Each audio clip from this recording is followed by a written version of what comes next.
Hi, my name is Shelby. I work for the Colorado Initiative for Inclusive Higher Education, a nonprofit that was founded to ensure that students with intellectual disabilities in Colorado have the option to go to college. In our state, there are 3 schools currently offering inclusive services to students with intellectual disability. Those are University of Northern Colorado, Arapahoe Community College, and the University of Colorado at Colorado Springs. For each of these schools, they offer an alternative pathway to enrollment for students with intellectual disabilities, really intended for students who traditionally would not be accepted to college. Students do not need the SAT or ACT, they do not need to be at the high school level academically. They don't need any prerequisite high school classes, any of those barriers you might think about for what might make college difficult to access. Students would apply directly to the Inclusive Service Office and really just have to express a desire to go to college and to be able to participate in class and campus activities with some support.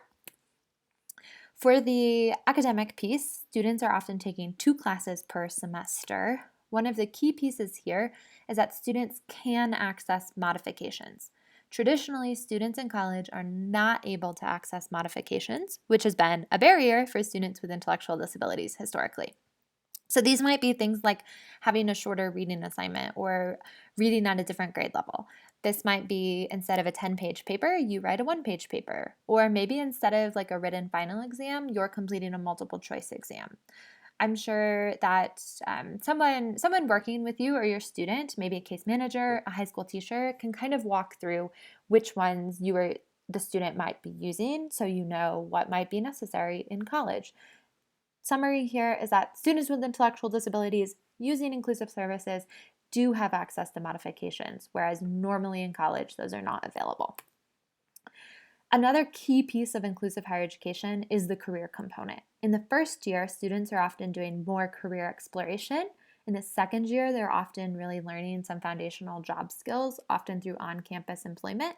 And then in the third and fourth year, they're really starting to concentrate in their area of interest, whatever it is they're studying, whether that's like brewing studies, politics, early childhood education, healthcare, human services, a really wide range. There's currently 70 students with intellectual disability in college in Colorado, and they are all studying all sorts of different things. But really, the idea is students have internships, off-campus employment to then transition out of college into that career of their choice. Another key component is the social piece. Students are encouraged to get involved on campus.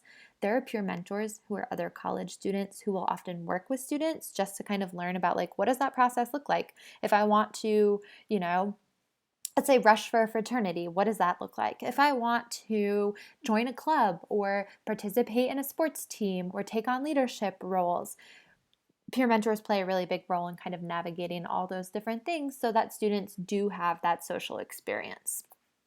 And then finally, if a student wants to live on campus at UNC, students might live in residence halls, and then at UCCS, they might live in apartments. So that's a really brief overview. I am happy to answer more questions about all these specifics. Our school partners who do the direct work with students on their college campuses can also answer questions specific to their schools.